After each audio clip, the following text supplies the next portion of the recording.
ഈ കടല ഒന്ന് പെട്ടെന്ന് വേവാൻ വേണ്ടി കടല 1 മണിക്കൂറിന് മുമ്പേ വെള്ളത്തിൽ കുതിരാനായിട്ട് ഇട്ടിരുന്നു. അപ്പോൾ അത് പെട്ടെന്നൊന്ന് വെന്ത് കിട്ടും. അപ്പോൾ ഇത് പെട്ടെന്ന് വേവാൻ വേണ്ടിയാണ് ഇങ്ങനെ ചെയ്യുന്നത്. വെള്ളത്തിലിട്ട് വെച്ചിരിക്കും. ഈ വൃത്തിയാക്കി വെച്ചിരിക്കുന്ന കടലയാണ്. അപ്പോൾ അത് നമുക്ക് കുക്കറിൽ വെള്ളം വെച്ചിട്ട് അതിനകത്തോട്ട് ഇട്ട് കൊടുക്കാം. ഫുൾ ഇട്ട് കൊടുത്ത്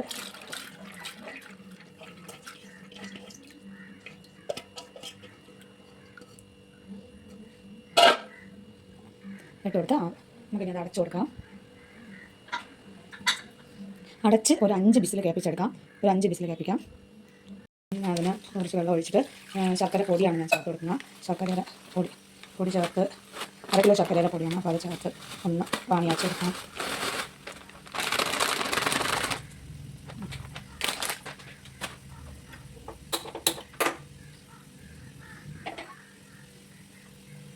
നമുക്ക് കുക്കറിൽ കടല ഒരു 5-6 വിസിൽ വേവിച്ച് വെച്ചിട്ടുണ്ട്. അതിന് നമുക്ക് നല്ലതുപോലെ ഒന്ന് ഉടച്ചെടുക്കണം. അപ്പോൾ കടല വേവിച്ച് വെച്ചിട്ടുണ്ട്, ശർക്കര പാനിയാക്കി വെച്ചിട്ടുണ്ട്, ചവ്വരി ഇതുപോലെ ഗ്ലാസ് പോലെ ആവുന്നതുപോലെ വേവിച്ച് മാറ്റി വെച്ചിട്ടുണ്ട്. ചവ്വരി വേവിച്ച് മാറ്റി വെച്ചിട്ടുണ്ട്. അപ്പോൾ നമുക്കിനി ഇതൊന്ന് ഉടച്ചെടുക്കാം. ചിലവർക്ക് നല്ല ഉടഞ്ഞിരിക്കണം, ചിലർക്ക് കുറച്ച് തരി പോലെയൊക്കെ ഇരിക്കണം. അപ്പോൾ ഇത് ഒന്ന് ഉടച്ച് മാറ്റി വയ്ക്കാം. ഇതുപോലെ ഉടച്ച് മാറ്റി വയ്ക്കാം. അപ്പോൾ ഞാൻ ഒരു തേങ്ങയുടെ 1-ാം പാലും 2-ാം പാലും പിഴിഞ്ഞ് മാറ്റി വെച്ചിട്ടുണ്ട്. അപ്പോൾ നമ്മളിതെല്ലാം എല്ലാം എടുത്ത് സെറ്റ് ചെയ്ത് വെച്ചിട്ടുണ്ട്. അപ്പോൾ നമുക്കിനി പായസം ഉണ്ടാക്കാം. ആദ്യം നെയ്യ് ഒഴിച്ചു കൊടുക്കാം. ചിലവരിതിൽ തേങ്ങ കൊത്തോടി ഇട്ട് കൊടുക്കും, പക്ഷേ എൻ്റെ കയ്യിൽ തേങ്ങ കൊത്തില്ല. അപ്പോൾ ഞാൻ ആവശ്യത്തിന് നെയ്യ് ഒഴിച്ചു കൊടുത്തു. ഇത്ര നെയ്യ് ഞാൻ കുറച്ച് നെയ്യ് ഒഴിക്കുന്നുള്ളൂ. ഇപ്പോൾ ഞാൻ കുറച്ച് നെയ്യ് ഒഴിച്ചു കൊടുക്കുന്നുള്ളൂ. അപ്പോൾ നെയ്യ് ഒന്ന് മൂത്ത് വരുമ്പോൾ അതിലോട്ട് അണ്ടിപ്പരിപ്പ്, മുന്തിരി ഇതെല്ലാം ഇട്ട് കൊടുക്കാം. അതിനകത്ത് ഒന്ന് മാറ്റി കൊടുക്കണം. മാറ്റി കൊടുത്ത് മാറ്റണം. തീ കുറച്ചിട്ടാണ് ചെയ്തെടുക്കുന്നത്. കാര്യം തീ കൂട്ടിയിട്ടൊന്ന് കരിഞ്ഞു പോകുമെങ്കിലോ അതായത് തീ കുറച്ചാണ് ഇട്ട് കൊടുക്കുന്നത്. അപ്പോൾ അത് മൂത്ത് വന്ന് മുന്തിരിയൊക്കെ മൂത്ത് വന്ന് അതിനൊന്ന് എടുത്ത് മാറ്റുന്നുണ്ട്. അല്ലെങ്കിൽ അത് കരിഞ്ഞു പോകും. അതൊന്ന് എടുത്ത് മാറ്റി വയ്ക്കുന്നുണ്ട്. തൊട്ടടുത്തോട്ട്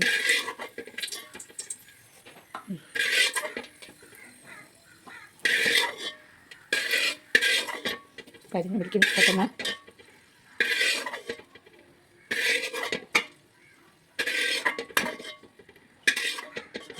അപ്പോൾ അതെടുത്ത് മാറ്റി ഇനി നമ്മൾ ഈ നെയ്യിലോട്ട് ഇതൊക്കെ കൊടുക്കും. നമ്മൾ വെച്ചിരിക്കുന്ന കൊടുക്കുന്നു.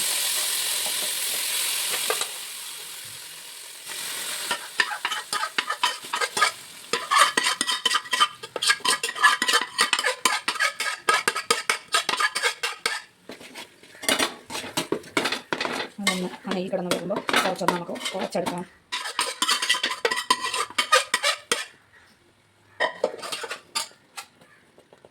നല്ല വെന്ത് കഴിഞ്ഞ് നമുക്കൊന്ന് ഉടച്ച് കൊടുക്കാം. ഒന്നുകൂടി ഒന്ന് ഉടച്ച് കൊടുക്കാം.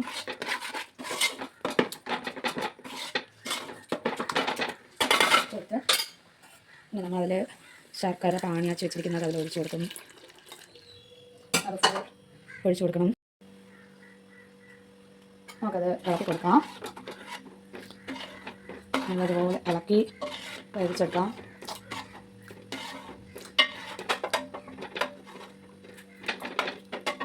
ഉടച്ചു കൊടുക്കാൻ പറ്റുന്നതൊക്കെ ഒന്ന് ഉടച്ചു കൊടുക്കണം. ഇനി നമുക്ക് അതിൽ ഈ ചവ്വരി അരച്ച് വെച്ചിരിക്കുന്നത് കൂടി അതിലോട്ട് ഇട്ട് കൊടുക്കാം. ചവ്വരി കൂടി ഇട്ട് കൊടുക്കാം. ചവ്വരി ഇട്ടിട്ട് നല്ലതുപോലെ ഇളക്കി യോജിപ്പിച്ച് കൊടുക്കാം.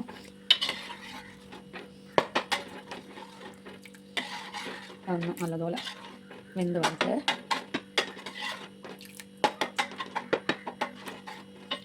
നല്ലതുപോലെ തിളച്ച് നല്ലൊന്ന് വറ്റിയതിന് ശേഷം നമുക്ക് 2-ാം പാൽ ഒഴിച്ച് കൊടുക്കാം. ഞാൻ 2 പാലുകളെ ഒഴിക്കുന്നുള്ളൂ. ചിലർ 3 പാലൊക്കെ ഒഴിക്കും, പക്ഷേ ഞാൻ 2 പാലുകളെ ഒഴിക്കുന്നുള്ളൂ. അപ്പോൾ 2-ാം പാൽ ഒഴിച്ച് കൊടുക്കാം. ഇതൊന്ന് തിളച്ച് വറ്റിയതിന് ശേഷം അത് കുറച്ച് കരിയോല കിടക്കുന്നുണ്ട്. ഞാൻ ഒരുപാട് ഉടയ്ക്കാൻ നിന്നില്ല, അപ്പോൾ കുറച്ചുകൂടി ഉടയ്ക്കണമായിരുന്നു. ഒരുപാട് ഇത് തരിയായിട്ട് കിടക്കുന്നുണ്ട്. അപ്പോൾ അതൊന്ന് വറ്റിയതിന് ശേഷം നമുക്ക് ഒന്നുകൂടി ഉടച്ച് കൊടുക്കാം. നമുക്കിനി ഇത് അടച്ചിട്ടൊന്ന് വേവിച്ചെടുക്കാം. അപ്പോൾ അടച്ചിട്ട് വേവിച്ചെടുക്കാം. അപ്പോൾ ഇതൊന്ന് തിളച്ച് വരുന്നുണ്ട്. അപ്പോൾ തിളച്ച് വരുമ്പോൾ നമുക്കൊന്ന് ഇളക്കി കൊടുക്കാം. കറുത്ത ശർക്കര ആയിരുന്നു, അതാണ് നല്ല കറുത്ത കളർ വരുന്നത്. അത് കല്യാണ സദ്യകൾക്കൊക്കെ വിളമ്പുമ്പോൾ ചിലപ്പോൾ കറുത്ത കടലപ്പായസം ഒരിക്കും, അല്ലെങ്കിൽ ചിലപ്പോൾ ഗോൾഡൻ കളർ കടലപ്പായസം ഒരിക്കും. അത് ശർക്കരയുടെ കളർ അനുസരിച്ച് കളർ ചേഞ്ച് ആകും. അപ്പോൾ എനിക്ക് കിട്ടിയത് കറുത്ത ശർക്കരയായിരുന്നു. ശർക്കരയുടെ പൊടിയാണ് ഞാൻ വാങ്ങിച്ചത്, എളുപ്പത്തിന് വേണ്ടി പൊടിയാണ് ഞാൻ വാങ്ങിച്ചത്. അപ്പോൾ ഇത് നമുക്ക് ഒന്നുകൂടി ഒന്ന് ഉടച്ചു കൊടുക്കാം. അപ്പോൾ അത് നല്ലതുപോലെ തിളച്ചൊന്ന് വറ്റിയിട്ട് നമുക്ക് ആദ്യം സെക്കൻഡ് തേങ്ങാപ്പാൽ ചേർത്ത് കൊടുക്കാം. അതും ഒന്ന് തിളച്ചതിന് ശേഷം മാത്രം നമുക്ക് ഫസ്റ്റ് തേങ്ങാപ്പാൽ ചേർത്ത് കൊടുക്കാം.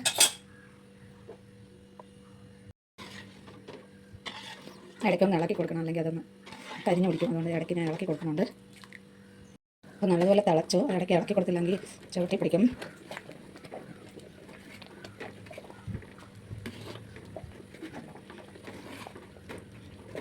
ചേർത്ത് പിടിച്ചിട്ടുണ്ട്. ഇവിടെ വെച്ച് ഉടക്കണമെങ്കിൽ നമ്മൾ കുറച്ച് ഉടച്ചൊക്കെ എടുക്കാം. പക്ഷേ ആദ്യമേ ഉടയ്ക്കണമായിരുന്നു. ഞാൻ ഉടച്ചത് കുറച്ച് തരി പോലെ കിടക്കുന്നുണ്ട്. ഇവിടെ എല്ലാവർക്കും തരി പോലെ കിടക്കുന്നതാണ് ഇഷ്ടം. അതുകൊണ്ടാണ് ഞാൻ അങ്ങനെ ചെയ്തത്. നമുക്കതിന് സെക്കൻഡ് പാൽ ഒഴിച്ചു കൊടുക്കാം. അപ്പോൾ ഞാൻ സെക്കൻഡ് പാൽ എടുത്തിട്ടുണ്ട്. അപ്പോൾ നമുക്കത് സെക്കൻഡ് പാൽ ഒഴിച്ച് കൊടുക്കാം.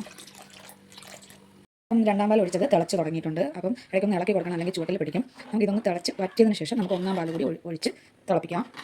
ഇതൊന്ന് തിളച്ചൊന്ന് കുറച്ച് വറ്റട്ടെ. അപ്പോൾ ഈ തരി പോലെ കിടന്ന കുറേയൊക്കെ നമ്മളിങ്ങനെ ഇളക്കുമ്പോൾ കുറച്ചൊക്കെ അങ്ങ് പൊടിയും. പക്ഷേ ചിലവർക്ക് ഇങ്ങനെ തരി പോലെ കിടക്കുന്നതാണ് ഇഷ്ടം. ചിലവർക്ക് അല്ലാതെ തരി ഇല്ലാതിരിക്കണം.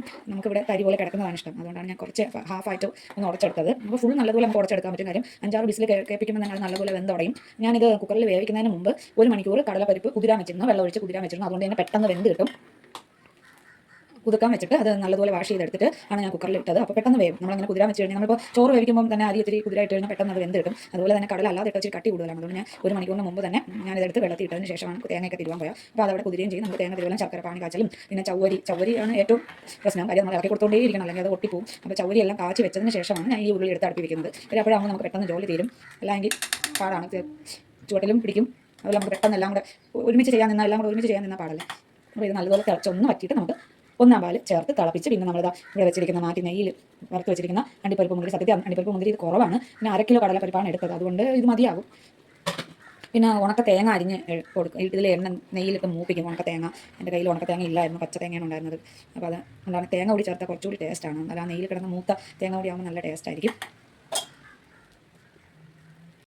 രണ്ടാം പാൽ ഒഴിച്ചത് നല്ലതുപോലെ തിളച്ചിട്ടുണ്ട്. അപ്പോൾ നമുക്കിനി ഒന്നാം പാൽ, നല്ല കട്ടിക്കുള്ള ഒന്നാം പാൽ കൂടി ഒഴിച്ച് കൊടുത്ത് ഇളക്കിയെടുക്കാം. അതുകൂടി ഒഴിച്ച് കൊടുത്ത് നല്ലതുപോലെ ഒന്ന് തിളച്ചിട്ട് അണ്ടിപ്പരിപ്പ് മുന്തിരിയും കൂടെ ചേർത്ത് കൊടുത്ത് നമുക്ക് തീ ഓഫ് ചെയ്ത് വെക്കാം. കുറച്ച് കഴിയുമ്പോൾ അതിൽ നിന്ന് കുറുകും. കാര്യം കടല ആയതുകൊണ്ട് ഇപ്പോൾ കണ്ട തരിയൊന്നുമില്ല. തരിയായിട്ട് കിടന്നതെല്ലാം നല്ലപോലെ വെന്ത് ചേർന്നിട്ടുണ്ട്. ഇപ്പോൾ തരിയൊക്കെ പോയി. അപ്പോൾ ഇനി നമുക്ക് ഇതും കൂടി ഒന്ന് തിളച്ച് വരുമ്പോൾ അണ്ടിപ്പരിപ്പ് മുന്തിരി നെയ്യിൽ വഴറ്റി വെച്ചിരിക്കുന്ന അതുകൂടി ചേർത്ത് കൊടുത്ത് തീ ഓഫ് ചെയ്ത് വെക്കും. കുറച്ച് കഴിയുമ്പോഴേക്കും അത് നല്ലപോലെ വറ്റിയിരിക്കും, കുറുകിയിരിക്കും. അപ്പോൾ ചിലവർക്ക് വെള്ളം പോലെ വേണം. എന്നാലും അത് കടല ആയതുകൊണ്ട് കുറച്ച് കഴിയുമ്പോൾ കുറുകിയിരിക്കും. ഇനി ഇതുകൂടി ഒന്ന് തിളക്കട്ടെ. ഒന്നാം പാൽ കൂടി ഒഴിച്ചായിരുന്നു. ഒന്നാം പാൽ ഒഴിച്ചതും തിളച്ച് നമുക്കിനി അത് നല്ലപോലെ ഒന്ന് ഇളക്കി കൊടുക്കാം. ഇപ്പോൾ കളറൊക്കെ ഒന്ന് ചേഞ്ച് ആയിട്ടുണ്ട്. നല്ല ഡാർക്ക് കളറായിരുന്നു. ഇപ്പോൾ അതൊന്ന് ലൈറ്റ് കളറായിട്ടുണ്ട്. അപ്പോൾ ഇതൊന്ന് മാറ്റി വരട്ടെ.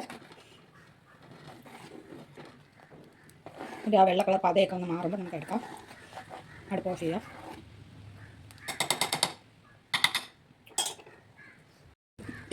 രണ്ടാമത് ഒഴിച്ചു കൊടുത്ത ഒന്നാം പാലാണ്. ഒന്നാം പാൽ നല്ലതുപോലെ തിളച്ചു. അപ്പോൾ ഇനി നമ്മൾ നേരത്തെ വറുത്ത് വെച്ചിരിക്കുന്ന അണ്ടിപ്പരിപ്പും മുന്തിരിയും ഏലക്കായും കൂടെ നമുക്ക് ഇട്ട് കൊടുക്കാം.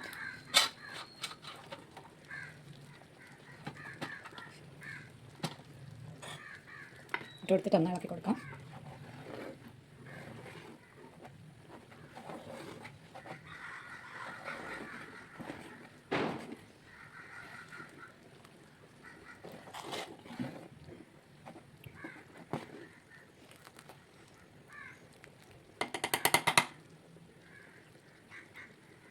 അപ്പോൾ നമ്മുടെ കടലപ്പായസം ഇവിടെ റെഡി ആയിട്ടുണ്ട്. അപ്പോൾ അതിനൊന്ന് സെറ്റായി ഒന്ന് കുറുകിയിരിക്കും.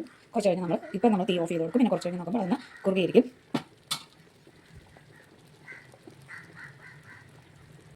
അപ്പോൾ ഇത് നല്ലതുപോലെ പറ്റി നെയ്യ് നല്ലതുപോലെ തെളിഞ്ഞ് പിന്നെ നമുക്ക് ഇളക്കി എടുക്കാം. നെയ്യൊക്കെ നല്ലതുപോലെ തെളിഞ്ഞ് നിൽപ്പുണ്ട്. കുറച്ചുകൂടി തണുക്കുമ്പോൾ കുറച്ചുകൂടി കുറുകുറാകും.